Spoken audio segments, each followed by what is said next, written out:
morning, folks. This is Deb Delapan, and this is your Chain Reaction Report. So, we have to have a little discussion here. And this might seem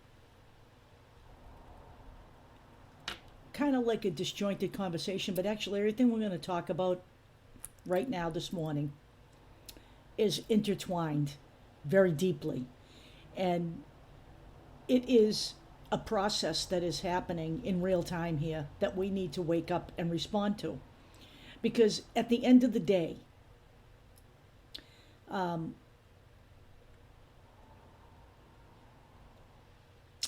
we all have civic duties. It isn't just public servants, it's the people, okay? If this is going to be what we call a government of, by, and for the people actually have to fucking participate in it, okay? And this is what I'm doing with you this morning. I'm explaining to you where we are and why it is, incumbent on every single one of us. I don't care whether you're, I don't care whether you're a woman out of your childbearing years and Roe v. Wade's overturn doesn't have anything to do with you, okay, anymore, because, well, fuck, you don't have any problems, do you? But you may have children. You may have grandchildren. Your friends may have children and grandchildren. If you really have friends and you're really concerned about each other, then you're concerned about everybody's well-being. You may not have a transgender child, but you know what? I have a transgender child. But the notion that the only people who have a dog in this fight are people whose immediate family or themselves are involved and in danger of losing rights is absolute bullshit. Because, I believe it was Elie Wiesel, a Holocaust survivor, that says, as long as one group of people is being oppressed, nobody's safe. Nobody's fucking safe in this country unless they are white, male, and straight under Republican rule. If you haven't seen that with the legislation that's being passed all across this nation in states that are run by Republican governors, you will never see it.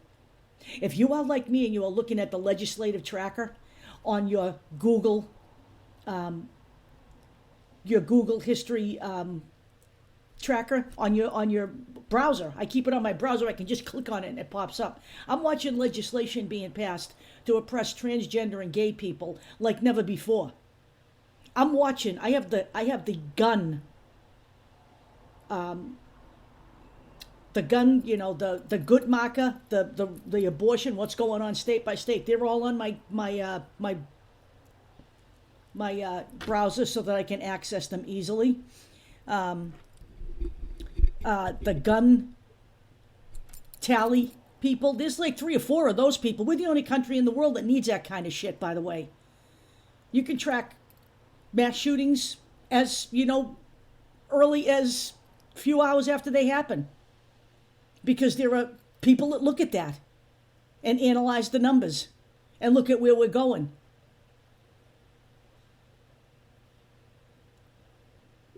It's important that we all understand what's going on in this country.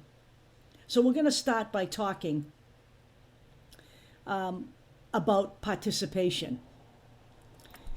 So I know people have to take time out from their days to do this, but you know what? If you can take time out from your days to post little puppy pictures and, memes and all that kind of shit all across social media all day, if you get time to do all that, you get time to engage the politicians of this country, because ultimately they respond to what you want.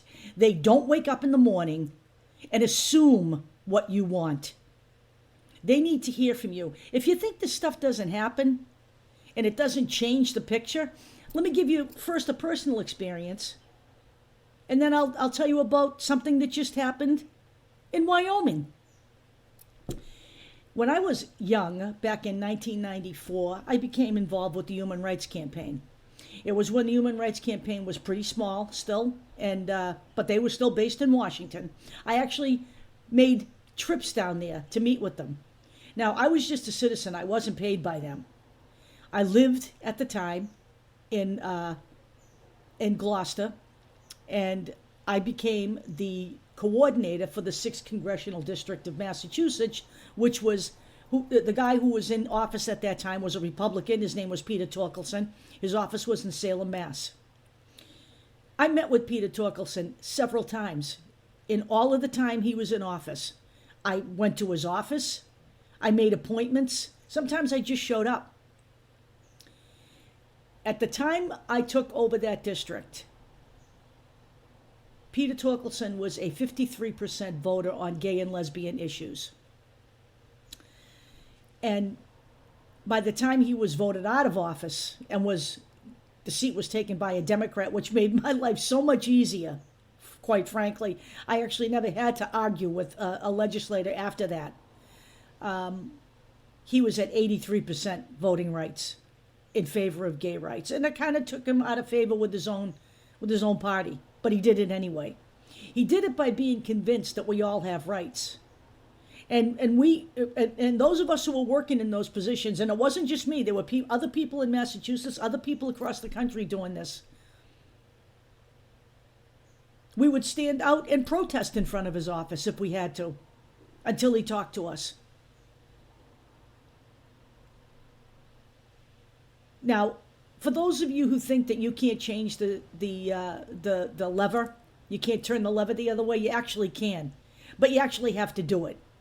And you have to care enough. And there's a reason why they took civics out of school. They don't want you to understand that you have a role beyond going to the polls. But we're going to talk about that too, because you do, okay? We're going to talk about the polls too. So just recently, we're having this discussion about expanded background checks.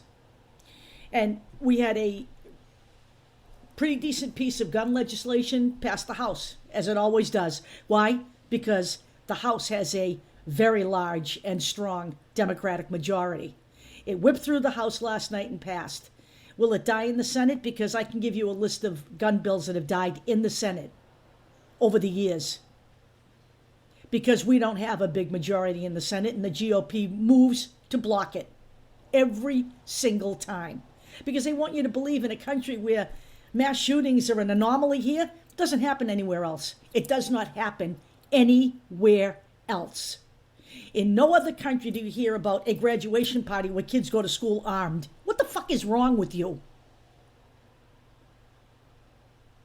Or some disgruntled 18-year-old waiting to their birthday so they can go out and buy guns and go shoot up a school and kill innocent people. The Republicans want you to believe you can't do anything about that because it's an infringement of your rights. No, it is not. It's an infringement of their gun-toting lunatic fucking supporters' rights. The infringement on your rights comes when it's your kid that's dead or your neighbor's child. We don't have any rights, just the gun toters. That's what they want you to believe. But the Second Amendment, my friends, was never written for individual gun ownership. It isn't about that. If you can read and you have a fucking thought process, read it. The problem is no one reads it. They let the GOP and the NRA redefine it.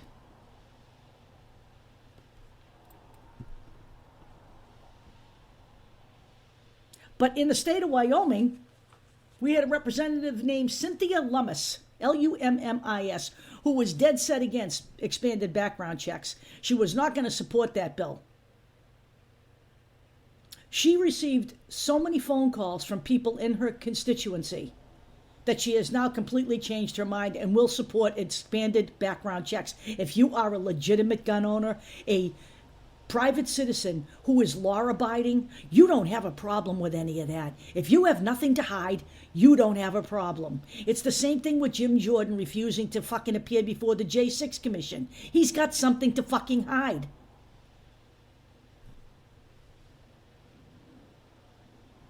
He's got something to hide.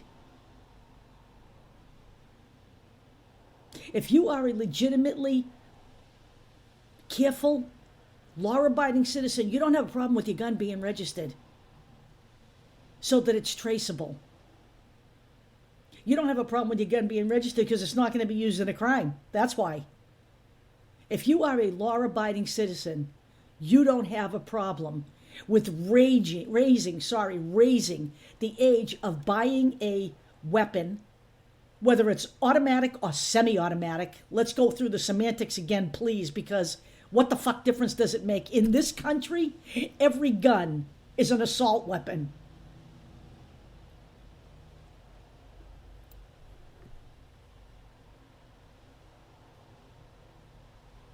If you have a problem with an 18-year-old buying a gun and you want to raise the age to 21, rational, reasonable people don't have a problem with that. In some states, the drinking age was 18. In some states, they went back to 21. There shouldn't be a problem with this. Because you know something? Almost every time a kid has bought an automatic weapon at the age of 18, it has not been for good purpose. Let's talk about Kyle Rittenhouse. He couldn't even wait till his 18th birthday. He got a friend to fucking buy his weapon with a stimulus check. And now he wants you to believe he's a fucking patriot whose rights have been abused. Shut the fuck up, people. And now let's talk about the Republican Party for a minute.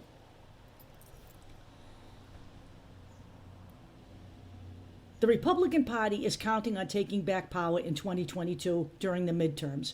If you are thinking of sitting this out, you are an idiot. The Republican Party has also spent your taxpayer dollars to congregate with the Heritage Foundation and various other Republican think tanks to come up with a list of investigations they can spend their time and your taxpayer dollars on against the Democrats, starting in 2022 when they take back power. They're also talking about a total nationwide ban on abortion. So if you think you're living in a safe state like me in Massachusetts, pretty safe here.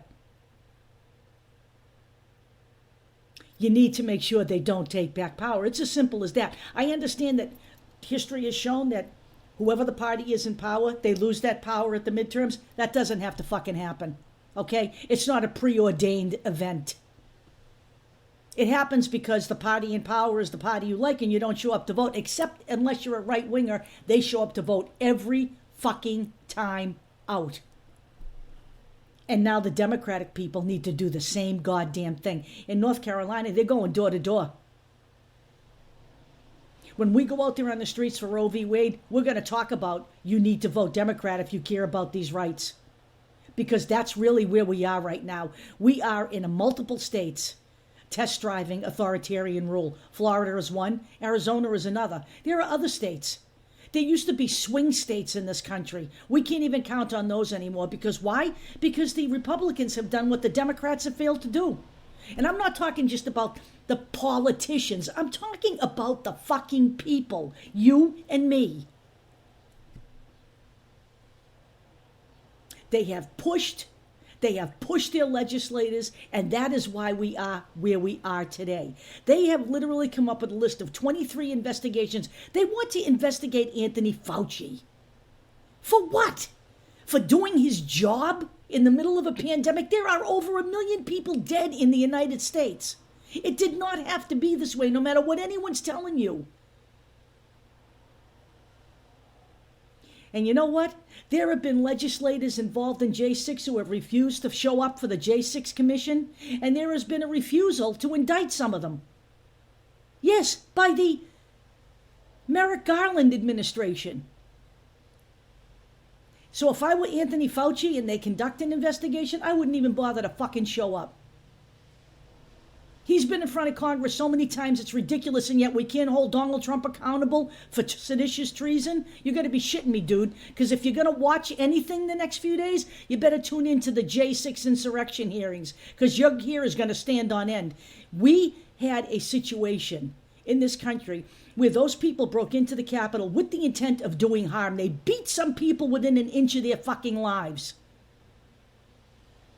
And had it not been for the policeman, the Capitol police officer inside the Capitol leading them on that wild goose chase, they may have found those legislators. You think they would have stopped at that point? You're out of your mind if you think not. If you're not paying attention to what's been going on, there's 1 million websites where you can track what's going on with this investigation. Not just the J6 website. There are other people hunting people.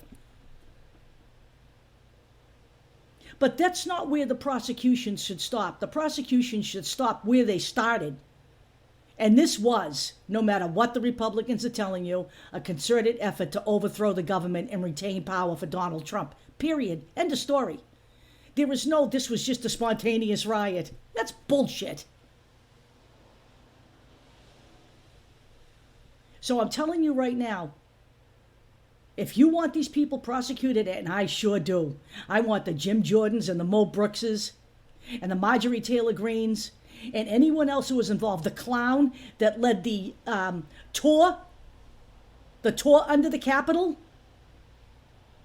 That's how they knew about the tunnels. That's where the line, let's put them in the tunnels and turn the gas on, came from. He needs to go to prison. Donald Trump, we need to make sure he never runs again. And that isn't about denying him his rights. He's a fucking traitor. We want these people prosecuted. We need to start saying so now. And that means you write Merrick Garland, or you call his office and you tell him not to be a pussy. Because there is a real concern here that if we take any action at all, there's going to be retaliation, because that's the way the Republicans roll. But you know what? We need to stand up to that now. We need to return the Democrats to power, stop the bleeding, and then we can deal with all the other problems we have in this country, because I certainly understand that we have plenty.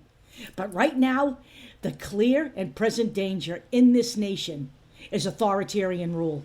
In Canada, they're already warning their citizens we could be there before 2030. I don't think we even get to 2030 if they take power back in 2022. Neither is Fiona Hill, and neither do several other Republican mindsets who understand what's going on here.